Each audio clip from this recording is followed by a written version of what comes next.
예수님과 함께하는 마음일기장 5번째 일기. 이 유튜브를 통해 공개적으로 남기는 신앙과 관련한 음성 일기장이기는 하지만 듣는 분들에게 유익이 있기를 기도합니다. 이 일기를 기록하고 있는 지금 시간은 2019년 7월 26일 금요일 새벽입니다. 음성을 녹음하고 있는 지금 시간은 2020년 5월 8일 금요일 새벽입니다. 성 어거스틴의 참회록을 읽었다. 기도에 대해 생각해보자. 이 책을 언제 구입했을까? 이 책의 뒷면을 보니 중판 발행 1999년 10월 25일이다. 내가 회심한 것이 1998년 7월 14일인가 그랬던 것 같은데 내가 회심한 후로 1년 약간 넘었을 때 이 책을 구입했었나 보다. 그런데 이 책을 완독한 것은 바로 오늘이다. 2019년 7월 26일. 책 구입한 지 21년 만에 다 읽은 것 같다. 지난 3일 정도의 기간 동안 하루에 조금씩 짬을 내어서 이 책을 다 읽었다. 하루에 너댓 시간 정도씩 이 책을 읽는 것에 사용한 것 같다. 책을 구입한 지 얼마 안 되었을 때에도 종종 읽으려고 책을 펼쳤었는데 처음에는 50페이지 정도 읽다가 덮었었고 그 이후에 또 시간이 많이 지난 후에 또 읽어보려고 했을 때에는 100페이지 정도 읽다가 덮었었는데 그게 대략 10여 년 전이었었나 보다. 그러고서 10년이 또 지난 후에야 이 책을 다 읽게 된 것 같다. 회심한 지 21년 만에 이 책을 다 읽은 셈이다. 그런데 공교롭게도 어거스틴이 참회록을 집필을 시작할 때의 나이가 43세라고 하는데 지금 내 나이가 41세다. 지금은 어거스틴이 이 책을 적기 시작할 때의 마음가짐이나 동기, 글을 적을 때의 심정 같은 것이 좀 더 많이 공감이 되는 것 같다.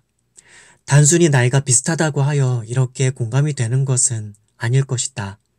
그럼에도 나이가 어리고 세상사에 대한 경험도 얕고 성경과 하나님과 인간된 자신의 존재 등 여타 많은 부분들에 대해서 지식과 이해가 옅을 때에 이 책을 읽는 것과 그런 많은 부분에서 이리저리 두루두루 깨져가면서 경험과 깨달음을 동반한 지식을 두루두루 갖게 된 지금의 읽는 느낌은 꽤나 많이 달랐다. 예전에 이 책을 얼마 안 읽었을 때에는 어거스틴이 하나님을 찬양하고 즐거워하며 참회하고 인간의 죄악함을 고백하는 그런 부분이 많이 공감되었었다고 한다면 최근에 다시 읽을 때에는 그가 처절하게 고백하고 있는 하나하나에 대해서 좀 더 깊이 공감이 되는 부분이 많다. 참회록을 통해서 어거스틴은 단순히 개인 고백적 기도문을 적고 있는 것이 아니다. 만약 그러한 것이었다면 글로 남기지도 않았을 것이며 저작으로 남기지도 않았을 것이다. 이미 참회록의 본문 내용에서 어거스틴은 이미 고백하고 있다. 자신의 이 참회록의 고백을 읽게 되는 이들의 유익을 위해서도 이 책을 기록하고 집필하고 있음을 말이다. 하지만 어거스틴이 단순히 후세대만을 위해서 이 장엄한 고백록을 남기고 있는 것은 아니었다. 그가 참회록을 남기는 또 한 가지의 이유는 하나님을 온전히 더 묵상하고 싶고 기억하고 싶고 온전한 기억 속에서 자신과 온 평생 동안 자신이 인지하던 인지하지 못했던 간에 자신이 알던 모르던 간에 언제나 자신과 함께 하셨던 그 하나님을 생각하고 싶었고 자신의 기억 속에 담고 싶었고 자신의 기억과 생각 속에서 살아 생존하는 그 하나님께 더 온전한 마음으로 자신이 혹여라도 놓쳤을 하나님의 은혜를 더욱 깊이 기억하고 되뇌이고 싶었기 때문이었다. 언제나 함께 하셨던 하나님을 자신의 과거 속에서 그 모든 생애 속에서 자신과 함께 하셨던 그 하나님을 자신의 죄악이 너무나도 깊었을 그 시절에도 함께 하셨을 그 하나님을 기억하고 되뇌이고 싶었던 것은 그분을 기억하고 알게 되는 만큼 더 사랑하게 될 수 있었고 그분을 더 높여드릴 수 있었으며 그분을 더 온 맘 다해 찬양할 수 있게 되는 것이었으며 그만큼 그분을 더 즐거워하고 그분으로 행복할 수 있게 되는 것이었기에 그렇다. 성령의 임재 속에서 기도를 드린다는 것, 성령의 임재 속에서 그분과 교제하며 그분을 기억하고 그분을 생각하며 말을 그분께 전하고 그분의 반응을 생각하며 나의 말과 생각을 그분과 함께 교제하듯이 묵상하고 글을 적고 기도한다는 것은 그것 자체가 하나님께 대한 사랑의 행위이며 그것 자체가 거듭난 신자에게 허락된 신성하고도 거룩한 성령적 예배가 되며 그분의 임재 속에 거할 수 있는 진리적 묵상이며 성찰이며 회심적 행위이며 그분과의 살아있는 임재적 교제가 될 수 있고 그 시간을 통해서 인간은 하나님의 영원하심 속에 참여도 할 수 있고 하나님의 깊음과 넓음과 높음의 무궁함에 얼마간이라도 맛볼 수 있다. 하나님의 어떠하심을 알아가며 그런 그분께 우리가 응답해 가며 그분을 즐거워하며 그분을 닮아가고 그분께 딱 접붙여지는 시간이기에 그렇다. 기도에 있어서는 사실상 형식은 중요하지 않다. 기도는 교제다. 그것도 언어적, 소리적 대화의 소통 방식만의 기도가 아니다. 언어를 우리에게 주셨으므로 언어를 사용해서 기도하기는 하지만 그것은 꼭 소리적, 발음적, 발성적인 방식으로 말을 꼭 소리내어 하는 것으로 기도하는 것만이 기도가 아니다. 마음의 언어로, 마음의 말로, 영의 언어로, 글로도 소통할 수 있으며 글로 못 적어도 마음속에서 소리 없이 눈을 감고 영이신 하나님과 대화할 수 있다. 생각과 상상을 통해서 그것을 소재로 주님과 대화할 수 있고 인간들이 여러 토론 주제를 놓고 더 합리적인 방안들에 대해서 토의하듯이 하나님께도 우리의 고민 그리고 하나님 편에서의 고민 같은 부분들이라 할 수 있는 것이라 여겨지는 우리의 주제들을 가지고 하나님께 나아가 내어놓고서 마음으로 말하고 영으로 소통하며 영이신 그분의 임재 속에서 그분과 소통하며 교제할 수 있다. 어린아이와 같은 우리는 하나님께 아바바바, 어버버버 하면서 말 같지도 않은 것을 가지고 그분께 나랑 대화해요 해도 자애롭고 인자하시며 세상에서 가장 선하신 하늘 아버지께서는 우쭈쭈쭈 하면서 우리의 말 같지도 않은 대화에도 기뻐하시면서 반응해 주시고 우리와 대화하는 것을 즐거워하시며 우리와 영과 임재로서 함께 하신다.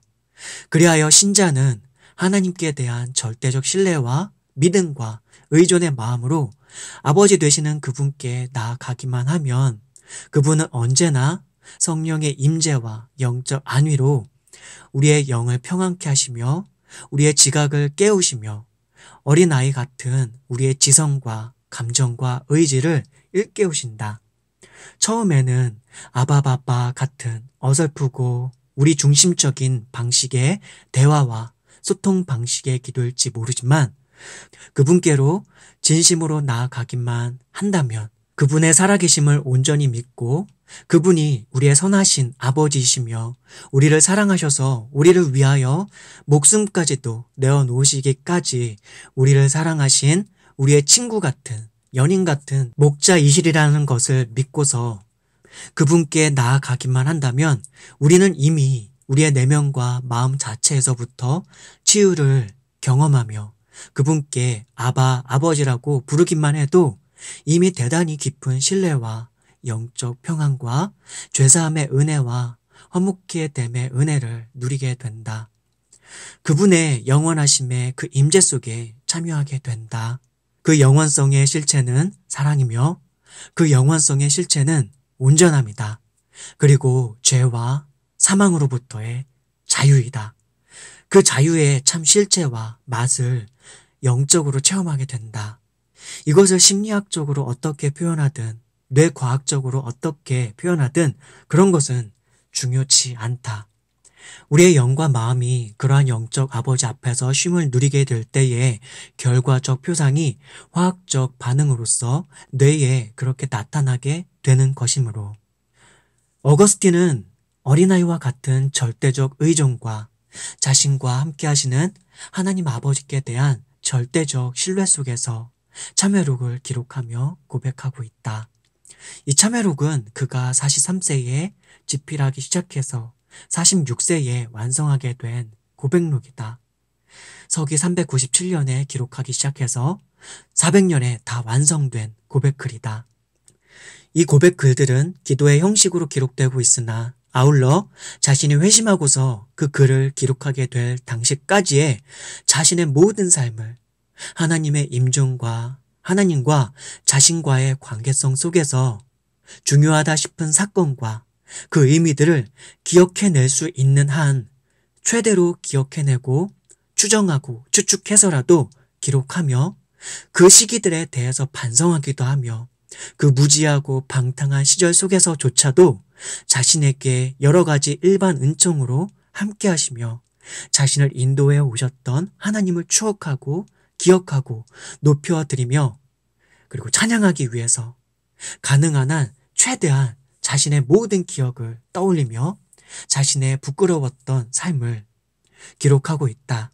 그리고 자신이 회개할 수 있는 모든 티끌 같은 죄악까지도 다 회개하고 뉘우치고 반성하고 하나님 앞에 한 올이라도 티끌만큼이라도 부끄럽지 않고 싶어서 하나님 앞에 모든 죄악을 다 토설하고 하나님께 용서함과 은혜를 잊고 싶어서 자신의 기억과 생각을 다 끄집어내서 하나님 앞에 고백하고 있는 것이다.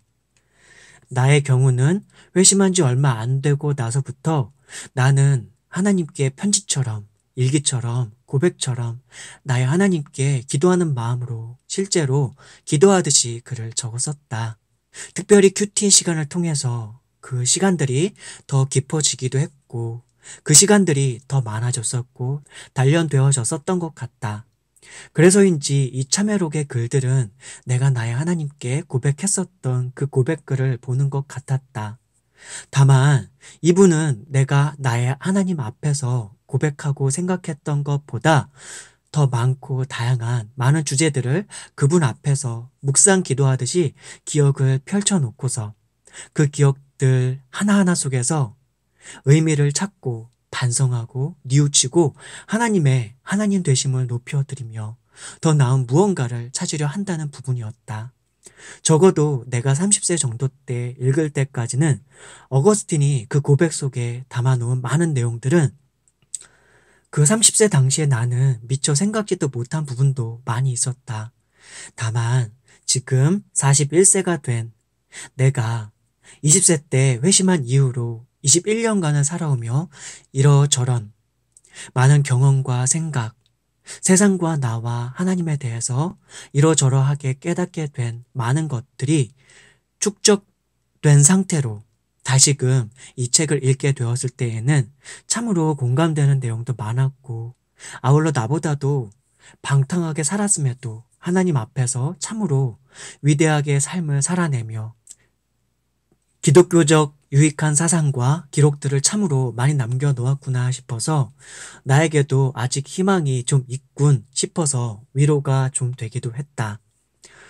어거스틴의 참회록에 있어서 가장 귀감이 되는 부분은 하나님의 절대적 임종과 그분께 대한 신뢰 속에서 그분 앞에서 한 인간이, 한 신자가 고민할 수 있는 참으로 다양하고 많은 주제들에 대해서 다 내놓고 하나님과 함께 성령 안에서 고민하며 묵상한다는 부분이다. 기도는 그래야 하며 그분 앞에서 그분의 임재 앞에서 살아간다는 것은 그런 것이어야 한다.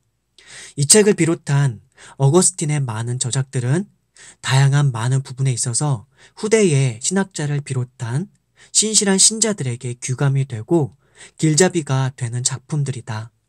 그런데 그의 글들과 기록들이 그렇게 될 수 있었던 근본적인 이유는 그가 하나님의 하나님 되심을 정말이지 진지하게 인정하면서 인생과 세상과 삶과 하나님의 존재성을 비롯한 만유에 존재할 많은 사소하고도 다양하며 많은 분야의 하나하나들을 정말이지 온 마음과 뜻과 심려를 기울여서 성령의 임재를 의존하면서 고민했기 때문이었다. 그러한 사색과 성찰과 묵상에 있어서 자신의 양심을 속이지 않으려 했고 하나님을 기망하려 하지 않았으며 아울러 교만이 아닌 지극히 겸손한 자세로 겸비한 자세로서 진리를 연구하고 묵상하고 사색하며 성찰하려 했던 것이다. 성령의 내주하심과 임재하심을 철저히 의지하면서 겸손하게 진리를 사색하고 묵상하는 것, 그것이 오늘날의 나와 우리들 그리스도인들이 세상과 자신과 하나님과 만물에 대해서 신학생으로서 연구자로서 진리학교라는 곳의 학생으로서 가져야 할 기본적 태도와 자세가 아닐까 싶다. 그리고 그 태도와 자세는 또한 하나님 앞에서 하나님의 임존 앞에서 우리가 늘 가져야 할 기본의 모본적 자세이기도 하다. 이 참회록을 읽기는 했는데 뭐라도 메모해두지 않으면 아쉬울 것 같아서 약간이나마 남겨둔다. 지금 이 일기장의 글을 다 적은 시간은 2019년 7월 26일 금요일 새벽 2시 10분이다. 그리고 지금 이 일기장을 낭독하며 음성으로 기록하고 있는 이 시간은 2020년 5월 8일 새벽 4시 52분 39초를 지나고 있다.